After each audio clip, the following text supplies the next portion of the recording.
everybody, welcome to Highly Unlikely with Josh and Jenaye, and special friends and guests with us today. We're going to talk about parenting in just a moment, and we have the Bryce Meyer and the Eden Meyer here. Which Eden, it's her second time. Have you been on the podcast yet? Bryce's Wow, first right. time. You have been on. Eden was featured on our school choice episode, which was so interesting. Yeah. So, really fun. We were just talking up in Bryce's office, and this is not an insult to Bryce, but we were talking about their kids. Yeah. And just one amazing thing about the Meyer kids is it's like if you ever saw Lady and the Tramp, not saying you're the tramp. That was my whole thing. But they have puppies at the end of the movie, and half of them look like the mom and half of them look like the dad. And I always think that because you got two blonde kids and two brunette kids. Oh, that's so true. That is It true. just always reminds me of that Not for some thought of reason. that. The youngers and the olders, yeah. Yes. Great kids, cute Yeah, kids. really great kids. Yeah. Okay, I'm going to kick us off because I know we have great conversation. But Yeah. the question is, who's your favorite celebrity right now and why? I pre-thought about it, so I can buffer you if you want. Buffer. Forrest Frank. Oh. Is he considered a celebrity? I know there's think like he Christian is. celebrity, culture. and there's, but he's like, But I'm like, His everyone music and is their big dog time. is doing his dances on social media. yeah, your with way's his He's better. in our house daily right Yes. now. Yeah. I really, I think he's very interesting. I would go to a concert. I would. Yeah, he's real cool. Yeah, what his song, Good Day? Good day. That's usually the one we play Yeah. on the way to school. Is what kids want to. Speaking of parenting, he put an Instagram video up that was, somebody asked him a question like, would you ever swear in your music? And then his answer, like he just pointed up and it was pictures of his kids. And he said no. And I was like, that's such a good like answer to culture. Yeah. You know, we're talking parenting, and I did ask Cohen, our 14-year-old, the other day. I was like, Cohen, is Forrest Frank, like, is he in with the teenagers? Because I'm seeing a lot of parents start to like Forrest Frank. Are we going to ruin it for the kids? No, so I'm like, are we spoiling it for the kids? And he said no, he would go to a Forrest Frank concert. So Yeah. Nice. Still cool to them. it's still cool to them, yeah. What's the question cool. again? Mine probably would be, and it's probably a more shallow reason, Stephon Curry, because he's so fun to watch. And it's the thing me and my oldest son probably connect on, you know, watching playoffs and watching him. So, Right. yeah. That's fun. I would That is probably great. say Carrie Job. I know it's like kind of similar. yes. I mean, she's just been so true my whole life. I'd Yeah. love to meet her. Probably because I know she like carries the presence of Jesus. And if I was with her, I would experience Jesus more. Yeah, I would love She to also meet has her. amazing style. I know Yeah. that's a very superficial unique. thing. I used to have a Carrie Job Pinterest board in like high school. You did. And maybe Really? college because she just had such great style. Fun fact.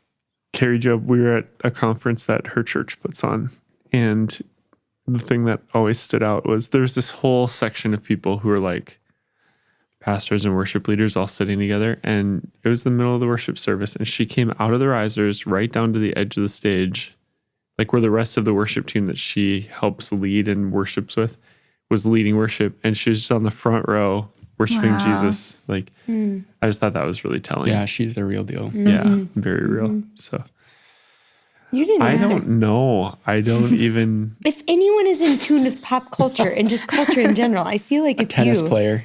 I mean, it probably is. that's so true. I was going through tennis players in my mind, and I've never seen Josh as giddy as when we were at the Dallas Open. And he's like, I'm gonna go watch him practice. And I was like, okay. I know.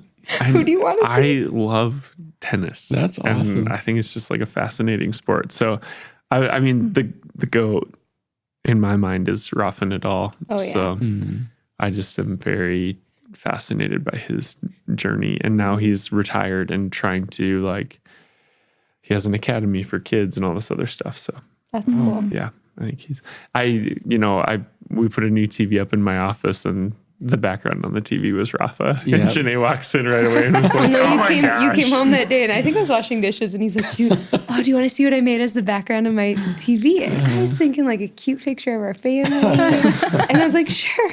He shows me, I'm like, "Oh, Okay, but I Rob, did how special. put framed pictures of our family. you did. You all have beautiful over. pictures. Well, you do." and your TV in your office, Jenaye, was your family. So Yes, yeah. Someone had to do it. I should. I don't know who I wouldn't put Forrest Frank on my TV, but Yeah, no, I'm that'd not be that weird. level.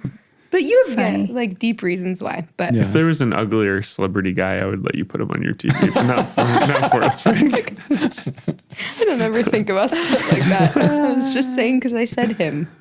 That's funny. Okay, well, we want to talk about just in general parenting today. When we thought of, I feel like it's a huge question we get in general from within our church, where people always want like a parenting conference or like more parenting groups. And I know you guys are dear friends, but also you're a season ahead in parenting in life than us. So we've really looked to you guys of like, hey, how have you handled this? Or how have these conversations gone? And so that's really the heart of bringing you guys on for this episode is we've seen you live it. You don't just talk, you live it. And so we just want to kind of dig into some questions surrounding parenting. And there's many ways we could go. And we have some pre-written questions. But also, if you guys have something you thought of prior to this and you want to go down that lane, even if we don't ask a specific question, just go down it. Eden, do you want to tell everybody the ages of your kids? It's a great start. Yeah, we have 2 boys, 2 girls, boy, girl, 14, 12, 10, and 7. So, That's great. yeah, 2 middle schoolers, 2 elementary. That's crazy.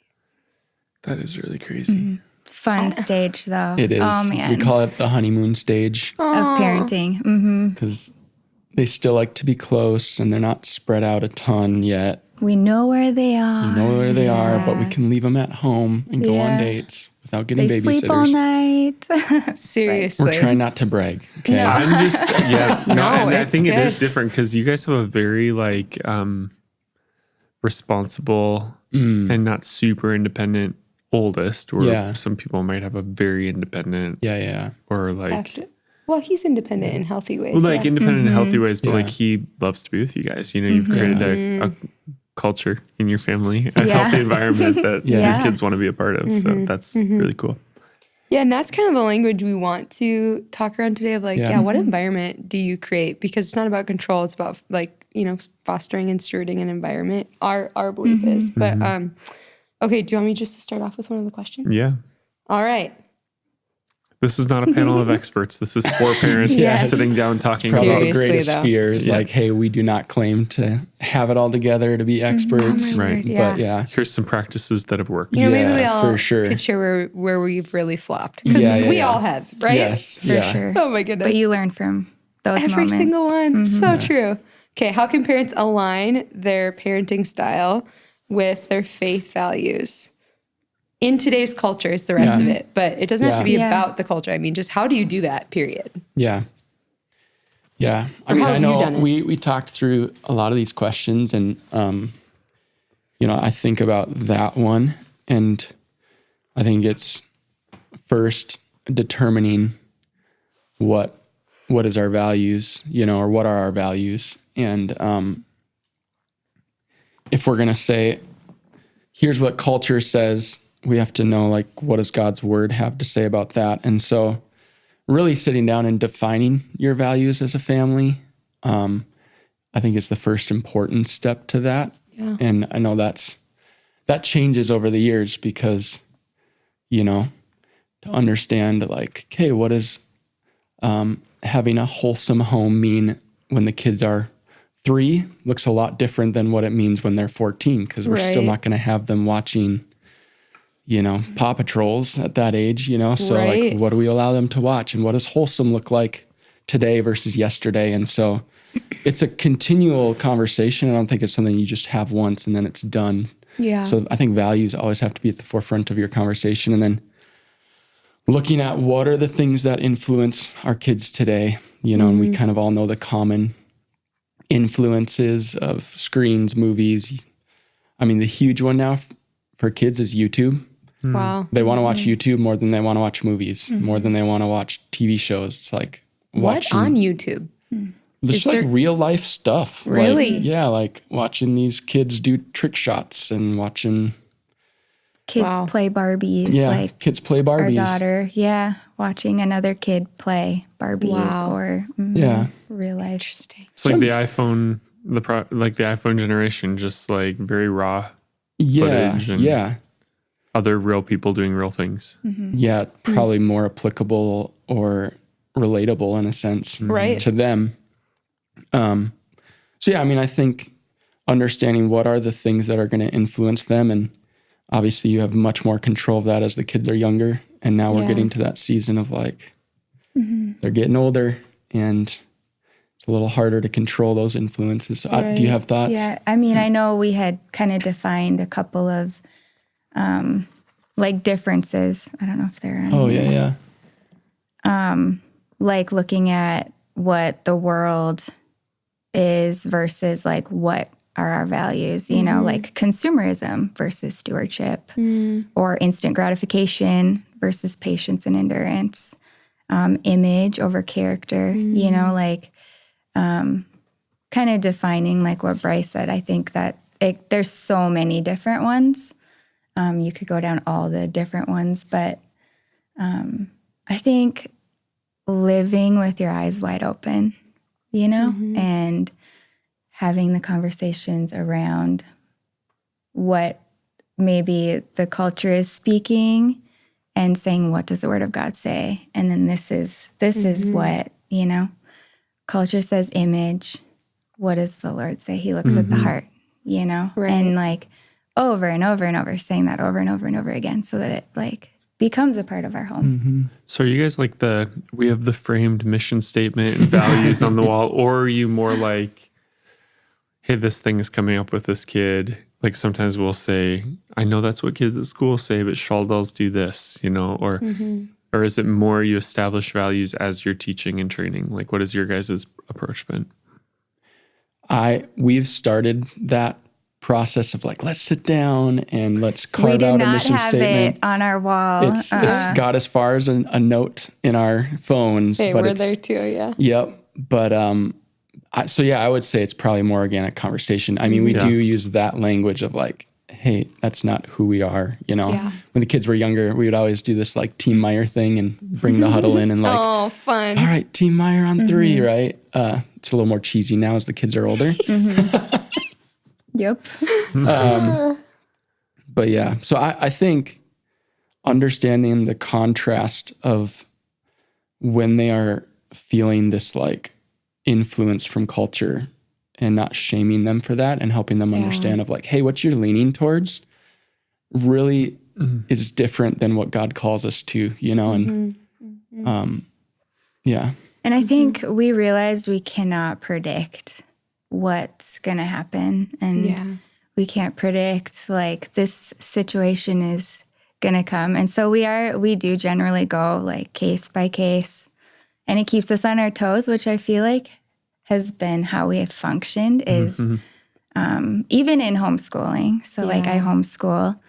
I've never been able to say I'm homeschooling all the way through high school, all the way through 12th grade, because I know the Holy Spirit's always moving. Right. And I want to be able to move when he tells me to move, or I want to be aware of a situation when it comes up, you know, kind of like living that way. And so, yeah, I think we could sit down and say these are probably our like go-to, like we always go to the Word of God. We always, you know, this is what our kids could probably define because of our consistency. Right. Like, yeah. Well, I feel like what you just Meyer way. said too is almost the definition of an intentional parenting model, which I think is way more exhausting, where you are on your toes, you are having to be attuned to what they're saying and like even understanding their body language. Like you got to know your kids, where it's so tempting to want to just like read the right book and this is the perfect tool and it's just going to work. So I just think you saying that it doesn't make it easier. It will be tiring and hard, can be hard. Doesn't have to be, but I think that's been a misconception of like, oh, it must just be so easy for you guys. Like your kids are just so good. They just are, right? Yeah. They just were born with no sin nature. It's like way easier to be the unintentional parent and just feel like, I don't feel like disciplining with consistency right now. I don't feel like having that extra conversation. You know, I'm too tired to, you know. Yeah. How do you handle when you feel intentional that? part. How do you guys help each other when you're feeling that? Like, I don't want I don't want to I'm engage weary. it today. Yeah. You want me to answer first? Or? Sure.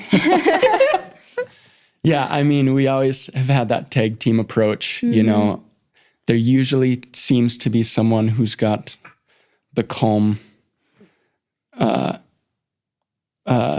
demeanor in the conversation. It's usually the one who the fence wasn't against, in a sense, you know. Right. If like you were the one that said, hey, don't do that, and then they did it, you're usually the one frustrated, right? And so we kind of have this understanding of like, hey, if I put my hand on you and say, hey, let me talk with them, that means, hey, I can tell you can't handle this in a healthy way. And so let me handle it. Or honestly, I mean, there's many times I'll send them to their room, not in like, go to your room, but just like, hey, let's go to our room, take a break for a minute. Right. And I do want to talk about this. Like, but let's just go to the room, you know, and just like. And then making sure you actually talk about it, which I'm sure you do. You follow up later. Yeah. So, I mean, in those heated moments, if there's things where it's like, oh, this is a concern, we definitely have been intentional of like, hey, we need to sit down and talk with, you know, so-and-so one of these evenings. Right. And then we just kind of find that moment and they can tell. You come down, they're like, wait, I feel like there's a conversation about to come on here. Yeah. And I think with the exhaustion part, we have created a safe space between the two of us to be able to tell each other like, hey, I need a break. I'm my gas light's on and I need some me time. And I think before we realized that, there was a moment, do you remember this? We were in our bedroom and I was folding clothes and he could just tell I was just like, I don't know, not my normal self. And I started talking and then I was like, I just want a haircut. And I started to cry. He's like, I don't think this is about the haircut. I'm like, you're right. I'm just exhausted. And but I didn't know how to say that, you know? And now, like, we go on a lot of walks. Like, that's great. To now that our kids are, you know, they're older, we're like, we're gonna go on a walk, and just it really helps to talk about what's going on in our kids, and we encourage each other in where we're at and what do they need, and so us taking that time too, and.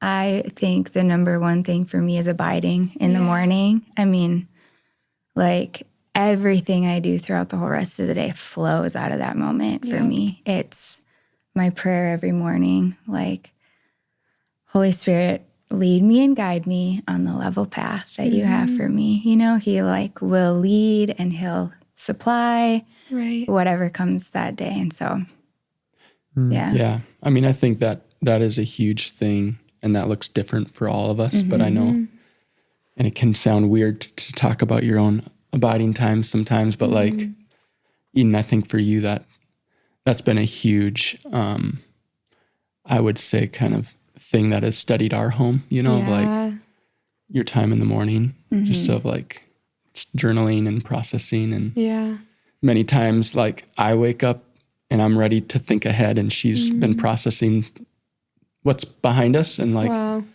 I guess I didn't even think of that. Like we should probably follow up on that. Yeah. And so. Right. Yeah. Let's talk about like the critical moments of, I'm kind of jumping to question 4 on your guys' list, but when you, I'm just trying to think of examples, but there's obviously, as your kids get older, there's things that they get exposed to in culture. Yeah.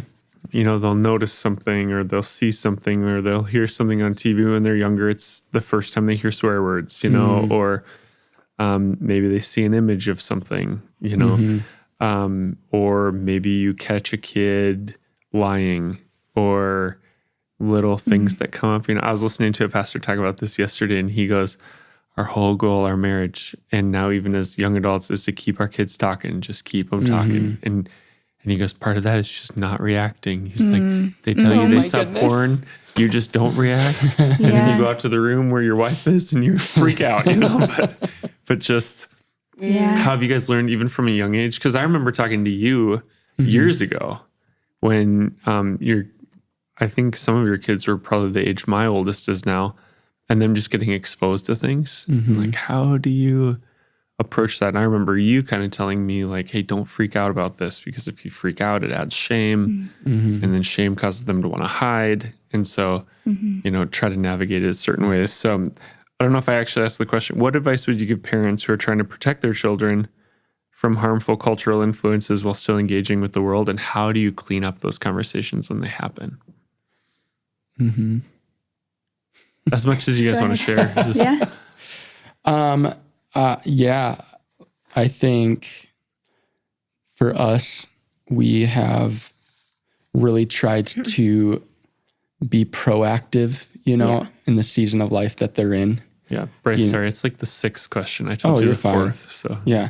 I know you guys prepped. So we didn't write stuff for everything. We just were like, so I think, for us trying to be proactive on the season of life they're headed into, because anytime you're reacting to like where they're at, and sometimes you can't help it, you're like, oh man, I'm already a little bit behind, So I think it's helpful too, to even just sit down with those who are a season ahead of you and be like, hey, what should I be expecting with where my kid's headed and the season of life that they're in?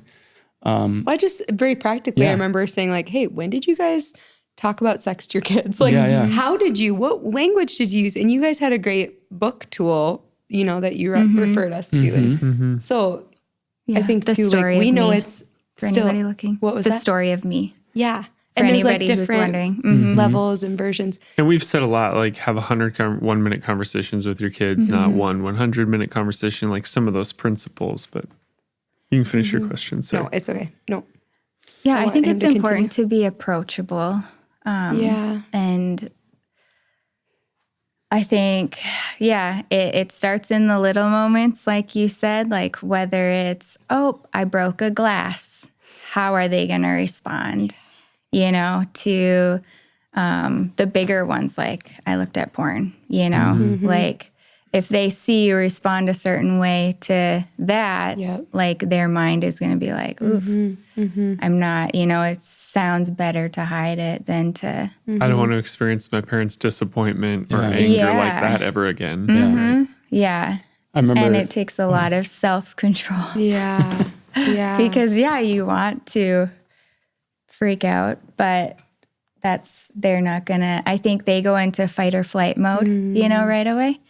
And so if you can respond and connect with them, before correcting, it kind of allows them to get out of that fight or flight mode. Yeah. So that you can, hey, like have a conversation about it. Remember going to a baseball game one time, the Larks, and bringing 2 of our kids there, and he was younger at the time, but went into the restroom, and there's a guy in there that just was using every cuss word under the sun, right? My son didn't think anything of it because he hadn't really been exposed much to that. And so I remember thinking like, all right, he didn't flinch at any of that, which I'm grateful for, but I also feel like maybe I should be proactive on this one, And so I remember later that night just sitting down with him and saying, hey, there's, this thing called, and I always like to teach like the positive aspect of why God created something, whether that's sex, whether that's our words, right? Like, because that's what gets established first in their mind. If they learn like the correct view of it, then anything else that kind of gets compared against it's being compared to like the original idea that they learned. So anyways, hey, God created, us to have words, and our words have power, but there's some words that we don't use because, it creates pain inside, and listed them off, and you feel bad literally teaching your little kid a swear word. But anyways, just the other day, he came up again. I was like, Dad, can you remind me of what those swear words are again? I only remember 2 of them. But I just want to make sure I'm not saying them, and he had he felt completely comfortable asking me that, and so to me that's like, okay, he still feels comfortable talking about something that he knows, is not, it's a negative thing and could get in trouble from it, but and so I think if you are not having a lot of conversations like that with your kids, I think you should be asking yourself, like, man, am I creating a safe environment for my kids to talk about? Because I think parents need to know you can't protect your kids. They're being exposed, You can't. right? Yeah. And so instead of, I think maybe a lot of parents live in fear of protecting, like, oh, I'm going to try and do everything I can. But instead of being like, nope, I am going to put on the full armor of God and be ready, because we live in a fallen world. Yeah. Like, they will come across those bad words, but they're going to be equipped. So it's more about equipping them, so that they can be prepared. Right. Did you guys handle it differently with different kids? You have different kids that have different personalities. That's like a if they're great going to, question. if you equip some too early, Yeah. like it's not the right thing, or maybe they're like, I'm going to go out tell all my friends this thing I learned. Well, I just think of how we handled cuss words, which was, I think it was Yeah. the last 2 years or something before school. And we were debating that. I think we Yeah. might have asked you, did you flat out just say it? Or did you reference cuss words? Like, I don't want to equip my kid with all these words. Yeah, and for yeah. us, we decided, hey, there are these things called swear words. Like, kind of the same thing. Yeah. And then said, and you don't know what they are because mom and dad don't use them. So if you hear a word that you don't know what it means, it's probably. And I'll never forget the day one of my kids hops in the van, and I'm going to use a different word. But they just say, I'll say the word puck. They said, is puck a cuss word? And I told Josh, the verse that came to my mind in this scenario was, what is it? To those that are pure, all things are pure. And to those that are, is it wicked? Or I can't remember the exact word. it's essentially like, because it was like, there was no flinching. Like you said, it was just like, I can just ask my mom this. Yeah. And so then I'm way more reactive than I feel like both of you guys combined. So when you talk about staying calm, I'm like, to anyone who was raised in like a reaction home, it is so hard to retrain your nervous system. Yeah. And I just remember being like, yes, that is. And we'll stop saying it now. Well, puck, why? Why is it a cuss word?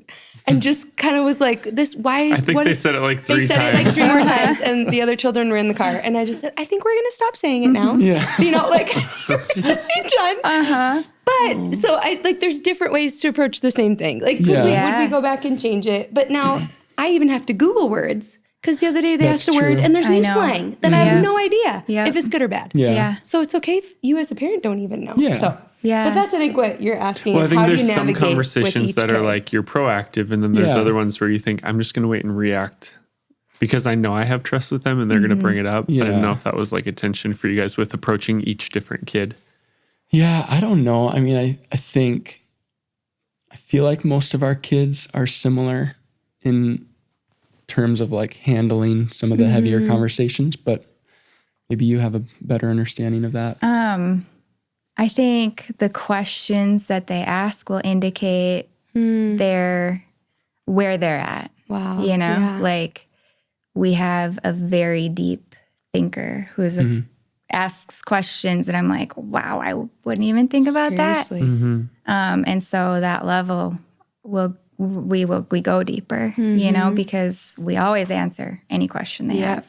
And then there are others that aren't as, don't really ask the questions, but I know that they're not like finding it from somewhere else. You know what I Right, mean? So I think exactly. that's where the Yeah. discernment of knowing them individually, because they're all so different. They're all so different, and approaching them differently. Another thing we've done as we're thinking about like culture and influencing them, especially in a church, Yeah. it's like, oh, hopefully a lot of their good friends are believers as well, and in homes that maybe hopefully have similar values. And so we actually powwow with some of the parents of our kids' friends of like, hey, so-and-so wants to download this app. Are you guys using it? Like, here's some of the research and just kind of team up together and as a tribe in a sense, and just say, hey, if we all have similar goals and values. So true. And if we're all willing to be on the same page on some of these major things, like all the more power. Yeah. So I think I can just speak to that from a school perspective because, as you said, you guys homeschool, and right now we're doing public school. And I'm so thankful for my like Christian friends and moms in that school. Like I have one, and I've said this to her face. I'm so thankful for her because she would like read the fine print of a curriculum, you know, like she's going to dig into it. Yeah. And we had this little group message, and one was like, hey, have you heard they're getting to watch YouTube and XYZ, or that my fourth grader said this, have you guys heard, or this library book? And I was like, I'm so thankful. Yeah. For other friends who, similar values. We don't have the exact same home, but like we're convictional, and we want to like help, foster and raise our kids in the same way. I want to ask the question, particularly around discipline, because now that you have a 14-year-old, I think too, that fascinates me, the thought of discipline and that the role of that biblically, but also as they're 4 years away from leaving the home. Like, what is that? I'm sorry. I know. I can't. I'm just having this moment of like, you guys have a son who's older than your brothers were when I met I know. you all. That's so crazy. Yeah. Like, life just flies. It is. It's too fast. I'll never forget when I first met you guys, you were talking about a story of Annika being born and the nurse calling her Anika. I'm pretty sure. Yeah. Or something like that. She's just a baby. Yeah. Sorry. You haven't said your kids' names, but then I just did. Trying to protect two them. of our kids mentioned are one of the them. age or older than when we met, which is really Oh weird. my word. Yeah. That's wild. I know. Yeah. Okay. Anyways. So what is the biblical approach to discipline, and how can it be applied in a healthy, loving way today? Yeah, I think discipline is a hot topic. A lot of people are always like, am I doing this right? Am I not doing it right? It's funny. It makes me think of a Proverbs that I read with the kids recently. And it was like Proverbs 12 in there somewhere. And it said in there, those who hate correction are stupid. And the kids were like, what? I was like, oh, I didn't say it. That's what the Bible says. You know, so it's like discipline's so important. And really, the reason that we discipline you guys is all about obedience to the Lord. Like the reason we discipline is to train you to quickly obey the Lord. And so, I mean, I think our heart is not behavior modification, but like heart transformation in everything. And so, like, depending on what they do, it's not about you shouldn't do this. It's more about what is the correct heart behind why we don't. And it takes conversation. Like we've said, it takes time to, you know, so that, and it'll probably be like over and over and over again so that it transforms their heart instead of just like, I'm supposed to act this way, which is very different. I feel like there's an extra layer for us sitting here whose children are decently recognizable in a large church setting too. Yeah. Like I'll never forget my kids running down the hallway and someone's like, oh, they're running. And I said, yep, it's like their second home. They're here all the time. Yeah. Like they're very comfortable here. Yeah. Right. Where I was like, you as a parent can take that on of like, oh no, Yeah. what are people thinking about my kids, or what are they thinking about me? So I think there's multiple roots to even how you approach that. Of what you said was so true and so good. I think too, like if parents overreact, I think that's maybe some of the root of that, of like when our kids do something, it's a reflection on me as a parent. And we, you know, so it's like even less of a them thing and it's more of a you thing of like, oh, like detach yourself from that, you know? And for us, like discipline, I think we've realized is less about what's the right formula or structure. And it's more of like, what are the needed ingredients? Right. You know? And so for us, it's relationship and just, if there's a connection with us, I think there's always opportunity for correction, you know? And so, and then grace, I think, is another huge thing. I think it's funny when we get shocked when our kids act like kids. You know, I remember talking with a parent one time and they had a 6-year-old and they were just up in arms. Like, we told her she has to clean her room and has to, you know, have it done before they can do screen time. And doing great for 3 weeks, but then the next week she didn't, and just she won't get it through her head, and just was like shocked at the fact that a 6-year-old was a 6-year-old, Right.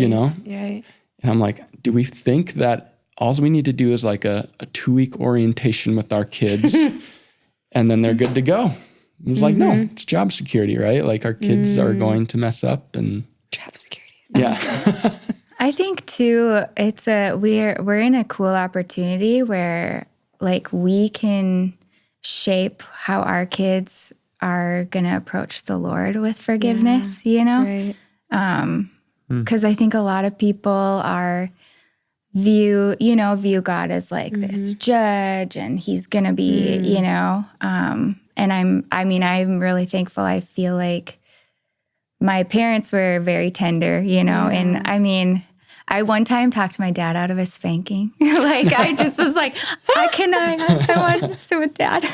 And obviously, like, I don't know. But like if you're approachable and show your kids you're approachable, what a beautiful way to show our kids like, hey, the Father is approachable. Yes. Like when you mess up, quickly turn to him. Yeah. And he's not going to be like, like shooing you away, or will even be angry.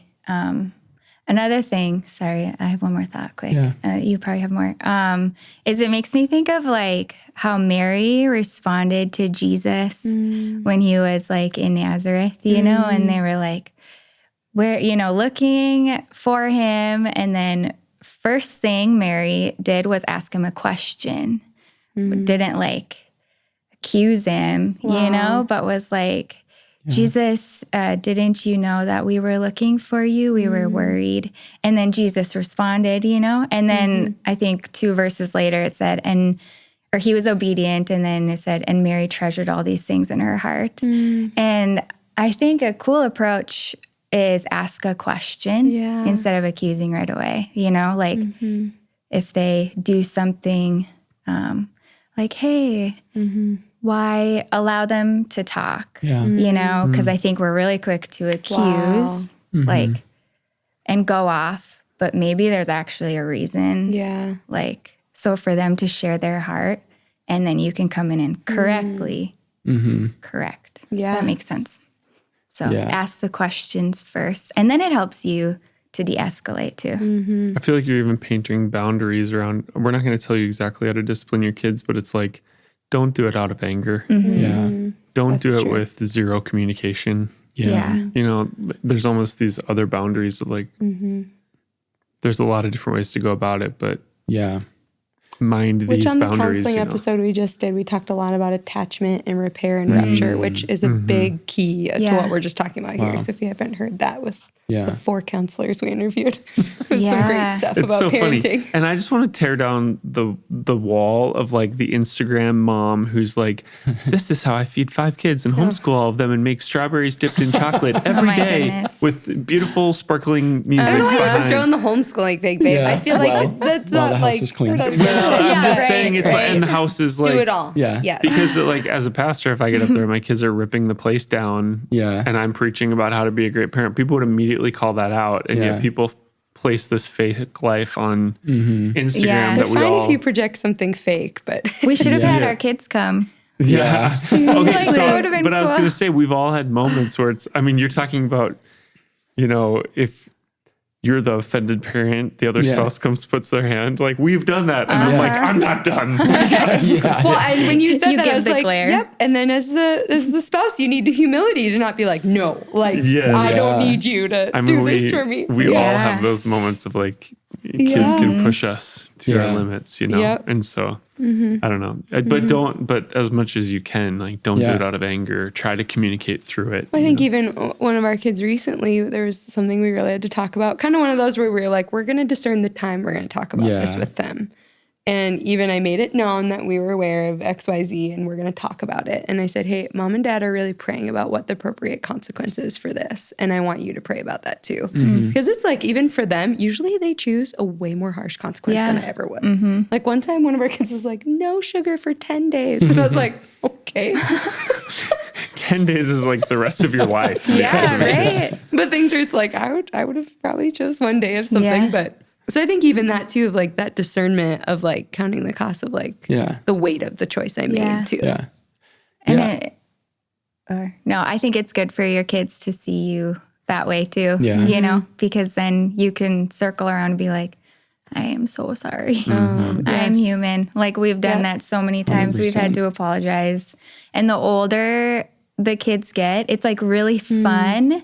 But they also like get to know you so well. Like if my kids were here, they like know me so well to the point where they just like, I don't know, call out like the weakness that I'm like, hey, yep, you guys are right. Like, Yeah. but and we laugh about it. We do, yeah.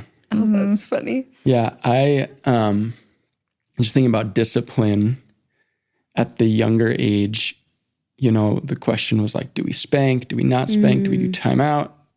You know, all those things. Right. And one thing that we heard that we really took to heart and we found worked for us was understanding their love language and who they are and try not to discipline them in their love language. And we just, you know, there was a season where we did spank and it worked well for one kid. But our daughter, who is just like ultra affection, ultra physical touch, yeah. it felt like a knife going through her heart in a sense, you know, just like It was like trauma. It was like it's like, a trauma. we're actually like punishing her in her love language, you know? And so, but I don't know, with our youngest now, it's like, I don't even know how did we, I don't feel like we had to discipline her as much. Nobody disciplines their youngest. But I think the youngest, like our youngest, she has seen the consequence seen of the a older lot, two. yeah. She's like, I ain't doing that. Oh, yeah. I'm not gonna walk We through just have that. to look at Elsie. And then she'll When I was a kid growing up, we had a paddle in the house and found the paddle one day, and my oldest brother's name was all over that paddle. I think my name was on there once, and I was the youngest. So Right, you just learn.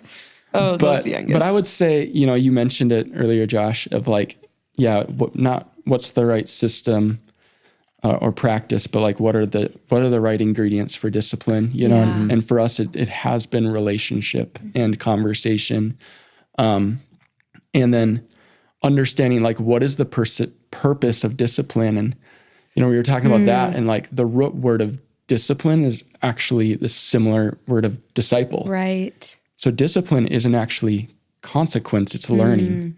You know, I think sometimes we think of discipline as like, it's got to be harsh, it's got to have consequence, when really the goal is, Yeah. well, the goal here is for them to learn. Yeah. And so what is needed to learn? And I don't know, I just feel like we've found most often than not, like a conversation is what is all that is needed for us. We do consequences, but I feel like it's less and less now. the conversations have maybe gotten a little longer. Yeah, and that's probably Where Cohen's torture like, for them now. But Yeah.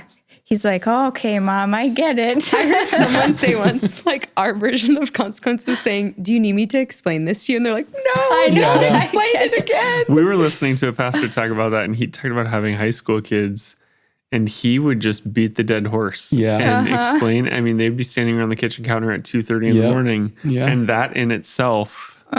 they're like, just give me a consequence. Please ground me. Don't talk at me anymore. Just ground me.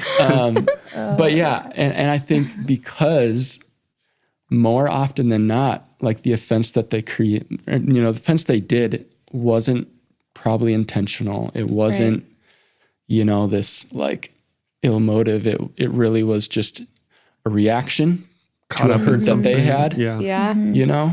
And so, and we find that of like, often if they did something, they themselves were hurt, not to justify their reaction. Well, and that's why you ask the question first. If you can ask the question first. Yeah. And so yeah, I think, and then if we do have a consequence, we try to say, okay, how can this consequence be close to the natural consequence of what they did versus like a random, it'd be like, if the goal is to teach them something. Yeah. I think when we give these random consequences, it's like the science teacher coming to the class and saying, okay, I'm going to try to teach you about science. And then at the end of the class, all right, your homework is math. Yeah. Like, why are we getting math assignment if the goal is to learn science, And so like, how can our consequences be attached to like what we're trying to teach them.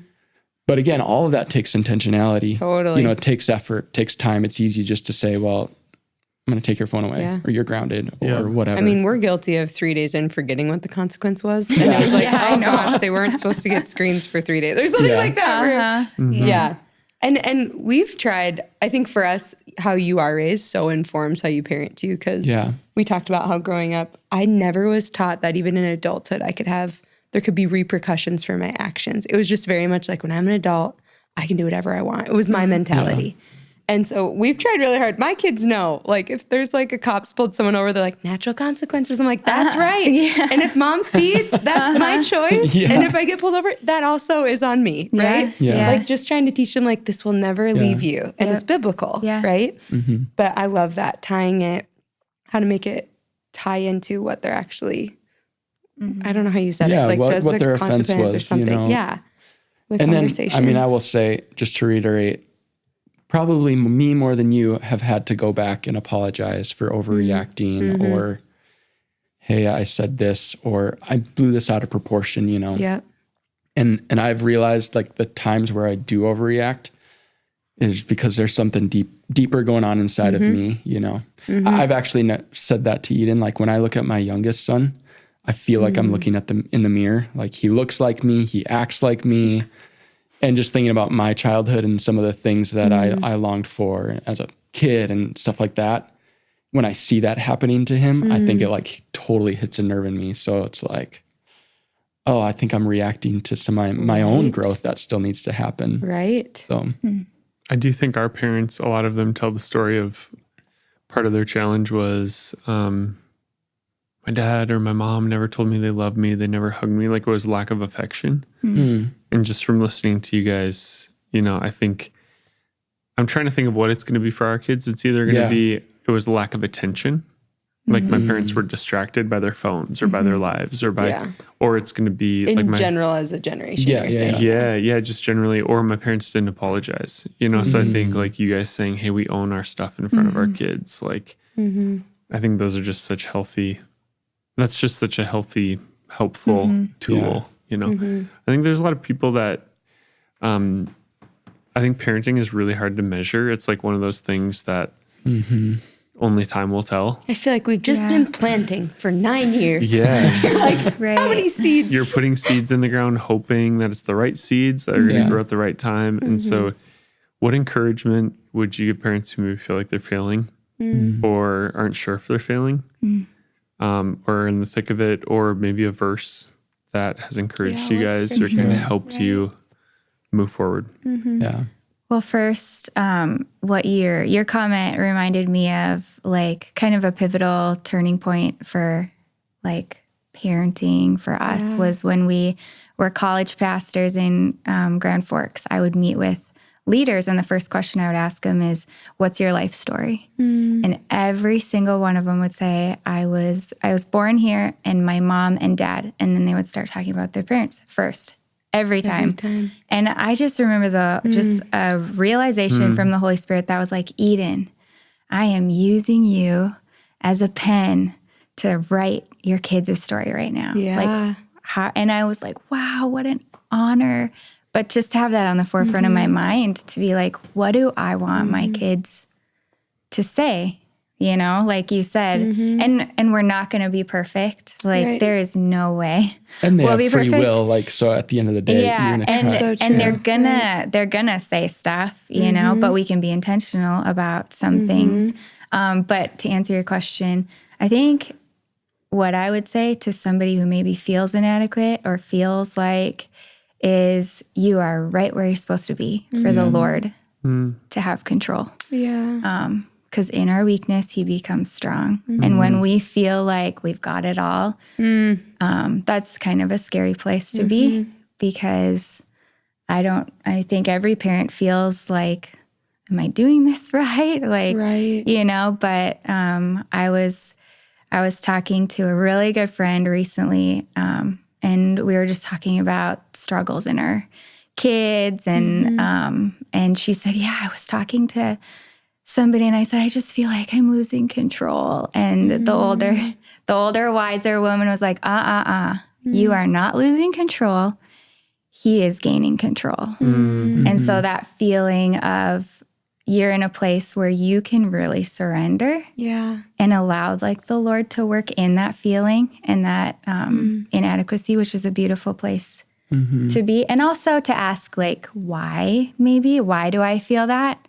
I think a lot of the answer is comparison. Because if you're comparing yourself or your kids to like somebody else, you're gonna feel inadequate because they're not supposed to be the same. Like and even child to child, you know, each child has a different path and each family unit has a different path. And so maybe ask yourself, like, have I been comparing?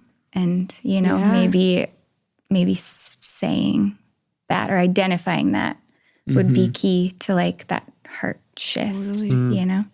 And I think maybe sometimes we get so caught up wasting all our time on comparing, you know, to the Instagram mom homeschooling, dipping chocolate, I don't know where it all strawberries. came from. I've Well, I seen think too, these even in videos. friendships sometimes, like I know I've had to not compare to your guys' kids because I'm like, no, our kids are different. And us, They're totally different. Yeah, and we have a lot of similar friends between our, you know, just community. Yeah. Where I think sometimes, you see the highlight reel in general of people's lives. Maybe not on social media, but just we share the fun parts about our kids, not always the hard parts. Yeah. So that's right. So I mean, I think maybe we do expend a lot of energy comparing, not knowing it. And have we even sat down to say, what does success look like, you know?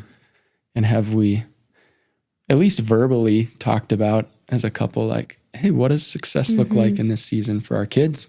And then just looking for that. And then honestly, I think you celebrate what you do consistently as a parent more than like the fruit that you're seeing, because if it's like a tree, you know, it's an apple tree takes a couple of years to actually produce fruit. So you don't celebrate the fruit, you celebrate the fact I got out there every day and watered, and I got out there and weeded, you know, and all that stuff. And so I think to celebrate, especially in the younger years, like, hey, way to go. You didn't spaz out on the kids today. You know, like that's the win. And if people are going to judge or they're going to be like, oh, wow, your kid really had a tantrum. Yep. Well, we're just trying to be consistent in how we respond. And we know someday it's, you know, it's going to click. Right. So yeah, I think you celebrate what you know to be true and what you're doing, and eventually believing the fruit's going to follow. Right. Love that. Yeah. I think a verse too that, I don't know, we've talked about for years and years is, I mean, you just referenced it on Sunday, John 15. And we tell it to our kids. He is the vine and we are the branches. We remain in him and he in us, and we will bear much fruit. Everything we do flows from him. Apart from him, we can do nothing. I have found so many times in these conversations, you guys are describing how you do this or how you do that. And I'm like, I caught myself like 10 minutes ago thinking, no, Bryce and Eden are just submitted to the Lord and submitted to the word. Yeah. And so out of that flows, you know, blessing and wisdom to be able to know what to do. And so it's even Matthew 6:33, like seek first the kingdom and God's righteousness. And all these other things will be added onto you. And I think so much of it comes from you can't just teach people do this, do that, do this, do that. Yeah. You know, or you're going to have to like be a coach that's living in their home, telling them exactly what to do. It has to be something that God is helping you do. And one of the best things I think I've ever heard you share about this area of your life is, because it just resonated with me. You talked about your guys' separate roles even in parenting, and how Eden is so much like the heart and or like the pulse on where your family's at often. And Eden and Jenaye are different. Jenaye is working here at the church. I'm using air quotes, part-time. You know? His challenge to me is, Jenaye, could you actually do part-time hours? Could you try? And, you know, Eden, you know, you're with your kids. You get to be with your kids more, but no matter who it is and what situation, I do think that both of you are that pulse I in do our think homes. God's enabled women. I don't know. I just think women can really get a gauge for the environment. Yeah, and the pulse of their home. Because you'll I do say to me believe like, that. hey, this conversation with this child has to happen. Like, this is now concerning, you know, or like give me, and then it's up to me to do something about it. But I feel like that was such valuable insight when you shared that with a group of guys we were with. Just, Yeah. hey, listen to your wife, what she's discerning with your kids, and then be the agent of, you know, change or helping or stepping in. It is true. And you could maybe you can agree with me. You can see your kid and be like, something's wrong. Oh, yeah. Like, I need to talk to them, like, and pull out what's going on, you know?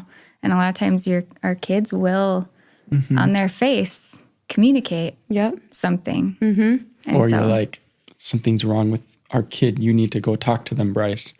Like, all right, you give me the notes. Exactly. I don't see what you're seeing. Right. We've had those conversations like, oh, did you notice, you know, this phrase or whatever? And he'll be like, no, I didn't. Or it's just maybe, I don't know. Or I didn't catch Intuition the or whatever. trend of what was going on. Like I saw the one trend. behavior and then another one and then another one, but I didn't see like, oh, this is Connect all it. coming out of hurt that's happening at school or, you know, some other thing. Yeah. Okay. Well, I have had a couple questions. There's so many. We need to do another one of these because there's so many questions we didn't get to. It's kind of double-sided. So first of all, when you've talked a lot about connection and conversations. Let's say you're feeling really disconnected from one of your kids or you're like, oh, there's distance or whatever. What do you guys do in that situation? How do you reestablish connection? And maybe in tandem with that, maybe someone's listening to this and they're at the same season or have been parenting longer and have been like, I have not for 17 years tried to create connection. Where do I even start? How do I start? I don't know if you'd feel like you could address that too. So kind of two-sided. Yeah, I mean, I feel like we maybe experienced that a little bit in the last year. And I think it takes that discernment to, first of all, recognize like something's not right or something doesn't feel right or there's a shift or something. And what we have done, I think more this year than ever before, is one-on-one. And so just recently, the two of us took out each of our kids. And there was something that shifted, like just allowing them. We've like met them where we knew like they would love, whether it was like, oh, Chick-fil-A, that's it. Like, I know that, like, that's it. Or dessert. Oh yeah, that's going to like totally touch their heart. And I think that was the starting point. But I think you mentioned even like playing basketball, you know, with our boys or. Yeah, we've experienced this, you know, and like one thing we've done is kind of had even just like, okay, next year for school, like kind of taking it year by year and just kind of allowing the kids to kind of help. Like, here's what we see as a parent. What are you seeing? Sometimes you just, if you ask that up front in the kitchen, they're like, I don't know. Yeah. Right. You know, so it's like, okay, let's be intentional. Let's take them out to dinner. And our oldest, he's really milking it. So we didn't get to a decision at the first dinner. So we're like, all right, you journal some pros and cons. And we'll do a follow-up. And then we'll do a follow-up dinner. Ooh, okay. So just last night, he was like, you know, he made 2 pros and cons lists. And he's like, we'll have to do dinner for the first pros and cons list. Oh my God. And then another dinner for the next pros and cons list. And then we'll do another dinner to kind of make the final decision. Strategist. And you're like, hey, Kinda mom like and his dad are dad. paying for wine. And you're- So just like, how do you make those significant conversations something they look forward to versus That's like, cool. oh, I'm in the middle of a video game. We want to have this conversation. Totally. You know? And then, if you sense this disengagement, I was trying to have a conversation with one of my sons and, couldn't get what I was looking for. And we ended up playing 2 games of one-on-one. I'm exhausted and tired. And out of the blue, he like starts talking about the thing that I've been asking him about. And now he's like ready to talk about it, you know, and when we were youth pastors, I found that to be true as a junior high pastor. So it's just like, again, back to that relationship part, Generally, most people know what their kid maybe enjoys, Yeah. whether Yeah. it's like going to a game or a sport that they like, or That's and it probably the takes start time. is if you want to connect with Yes. them, think Yeah. about them, not you. Yep. Probably a very general Totally. starting Yes. point Yeah. Yep. that maybe comes very naturally to you guys. But Yeah. I just think of some people where maybe it's very foreign or you didn't grow up in a Yeah. home that people valued thinking about someone Yeah. else. So that's Yeah. Because Yeah, I that's think then great. they feel seen. Yeah. Everybody wants to feel seen, you know? And I think from the time they're, I that's like the one advice that I tell like everybody, like just newborn baby, toddler, I'm like, see them. yeah. Like little babies, what do they do when you like look at them in the eye and talk to them? Yes. They like totally connect with you and it Yeah. does something in their brain. Right. Our 14-year-old, I'm like, if I notice him start to follow me around and talk, I'm like, Eden, stop and see him. Yeah. I don't care what I'm doing. See him and he can tell, you know? It's like everybody wants to be seen. Yeah. That's so Yeah, cool. I mean, to create an environment in the home and parenting like this, there probably are some days you didn't get your to-do list done Yeah. Yeah. for the sake of prioritizing your child. Yeah. Is that true? Oh, for Totally, sure. yeah. And I think that's where we can get ourselves really frustrated, where it's like, oh, I had a plan, or I was going to get this done today, Yeah. and just kind of dying to self in that way Yeah. too. It's like if you can see your kids every day, each one, Yeah. make them feel more seen by the end of the day than when they woke up. Yeah, You know? that's great. I Yeah. love that. Okay, I got the last question. Okay. We got places to go, people to know, see. I know. I know there's a lot more we could talk about, but I'm wondering if your 14-year-old has beat you at one-on-one yet, and how Oh my how you're goodness. taking it. He's beat me now. You know, you get to this point of where, okay, I'm going to play 70%, 80%. I am playing 100% against him. And yes, he has now beat me. Wow. Oh my goodness. He's got a dagger 3. So if you leave him open, he's going to make you pay. Oh my goodness. You're watching That's Steph so- Curry too much. Exactly. That's so fun. Well, it's been fun to watch you guys parent. It's, I mean, honestly, it's maybe the better compliment is it's fun to know your kids. Yeah. Like we just enjoy knowing them. And I like saying hi to your kids more than I think they like saying hi to me, but I'm okay with it. I just said that to you after Easter. I said, oh, it's such a pleasant conversation with one of your daughters. Yeah, and like, yeah. she's growing up so much and like, Yeah. just maturing. And it's Yeah. so fun. Yeah. Yeah. Yeah. It is just, it's fun. Yeah. It's an honor, honestly, to even parent alongside you guys too, you know, and to see your kids grow and raise into men and women of God. And Yeah. it's fun that they're friends too. I know. It's It so is. fun. Did a game night the other night with you guys, and it was fun to just, Oh, yes. you know, the giggle girls, we call them. Yeah. The giggle girls. That's so We had true. like the scheming boys over here Yeah. and the giggling girls over here. That's so true. Yeah, it's We pretty actually fun. bought a matching game like that, so Oh, we can nice. play that. There I you haven't go. unveiled it yet to the kids, but Yeah. well, we might have to bring you back to finish, the 17 other questions we had written didn't down get that we to. never got to, and I feel like we can't talk enough about Yeah. parenting, and I'm Oh, sure in yeah. 5 years we'd have very different insight than we do today. sure, but yeah. thank you for your time. Yeah. and Thanks for your having us. wisdom Yeah, and thank you insight. for having us. Yeah. Share this with a parent or someone you think would benefit from it, and rate and subscribe. Helps us get the word out of Highly Unlikely. So thanks for tuning in.